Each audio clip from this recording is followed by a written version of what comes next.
in there, and then I decoded what exactly they put into solver, which is really, really confusing. Because in the book, they have a still frame where they've already applied solver, and they don't go and show you what goes in the formulas everywhere. They just have a bunch of formulas somewhere with some product. So I couldn't figure out like what it is they're putting in there.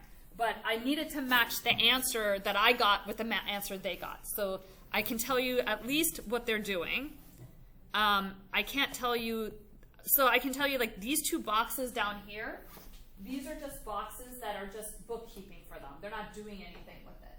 This right here are their flow constraints. And what they did here is they put their decision variables. That's not how Colonel Nelson did it. He had the decision variables at the top. They put the decision variables and the constraint in the same spot. So over here, I just did it the same way they did. I just labeled it the way that we would label it in class. Decision variables go here. So I'm just going to put a bunch of ones here for now, just like we did before. The constraint goes here. These are what we call capacity constraints, so I've labeled this capacity constraints. Over here are the flow conservation constraints. And in your book, they had this and this. And it doesn't do anything. It was just a sniff check to make sure that here you get a -3. There's going to be 3 things going out. So that's going to be -3, and there's 2 things coming in. That's all it is. It's a sniff check. So here I put what are the things coming in. So everything's labeled out. So over here, here's my decision variables. They start from E5 and they go down to E13. Will you send this to us? I'm going to have you recreate it in class, right? And then I'll send it to you at the end of class so that I just want you to get used to it because your homework will probably have you do stuff in Solver, right? So those are your decision variables. These are your capacity constraints. And in here go the flow constraints. As Callan said, there isn't a flow constraint for the first and last one. But in the book, they have this thing up here. It took me a while to figure out it doesn't do anything. It's just a sniff check to make sure that you have 3 things going out of the first node and 2 things coming in the last node when you sum them up. If you look in that, can your eyes see that on top? These are the 3 outgoing. E5 plus E6 plus E7, and it's negative because it's going out. It's just a sniff check to make sure that the numbers total up. All right, so how do you put this thing into solver? Maximum flow is down here. It's E12 plus E13. Just in terms of nothing's changed, except you just have a lot more constraints. So then you go into solver, go data, solver, and of course I have everything mapped out here already. Let me erase it. This is the objective function. The objective function's down here, so you just click that cell. Just like before, nothing changes. The only thing that here is a maximum flow. You want the maximum to go there. Decision variables are here, so you just copy, highlight, paste, and it just goes up there, just like before. These are your less equals.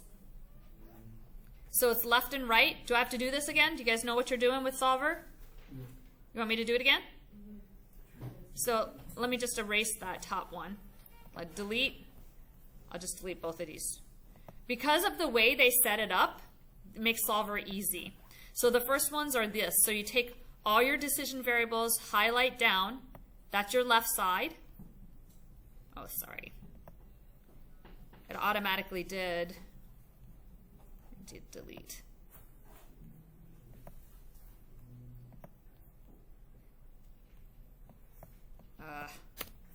My mouse was not in the right spot. Now I have to click into here.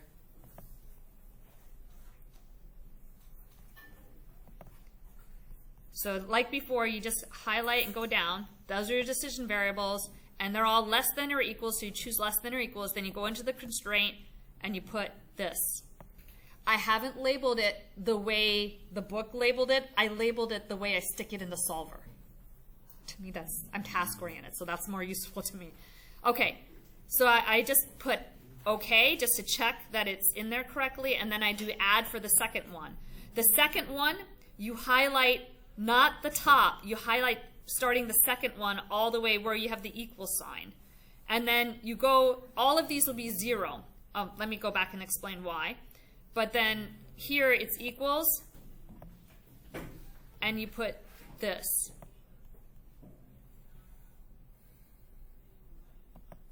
And now it's all in there.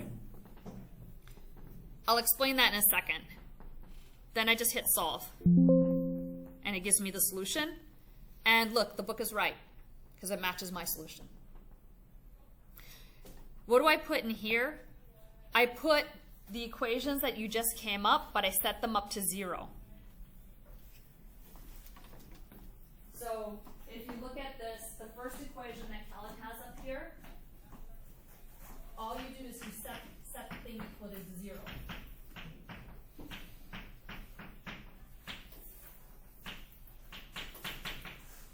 So all the right stuff is going to be zeros, and all the left stuff is going to be this equation right here. 1 by 1 set equal to 0. That's where that comes from. Does that make sense? That took me forever to decode from the book because they had the solver solution and they had a bunch of zeros. I'm like, where are you getting that from? If you look in the book, they don't actually click on the cell and show you what they type in the cell. And so once I got it, I was like, oh gosh, took a couple hours to figure out what it was doing. But matched up to the book, it matches perfectly. This minus 150 and 150 match up to the book solver solution. So this is how they want you to do it. Any questions on how to do it? In like K 5, like do you start that like next to ST? Do you start that with what like the quantity that you started?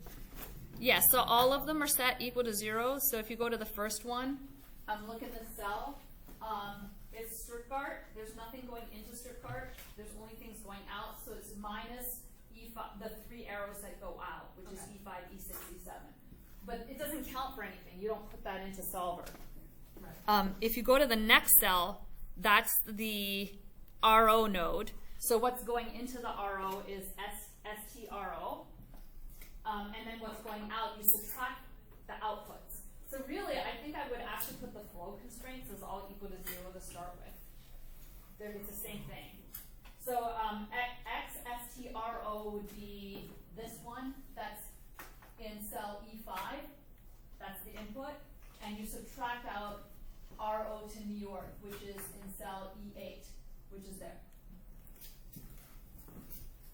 Make sense? So like for me, it was hard to keep track of where I was. Maybe what could have, I don't know. I wrote as much as I could on this Excel spreadsheet, so I wouldn't lose track. Your eyes are younger than mine, so hopefully it won't be as disastrous as it. Like I had to keep highlighting and making sure that I had stuff in the right spots. Okay, so I'm going to leave this up here, and I'm going to have you try it on your own. So open up your computers and try this on your own.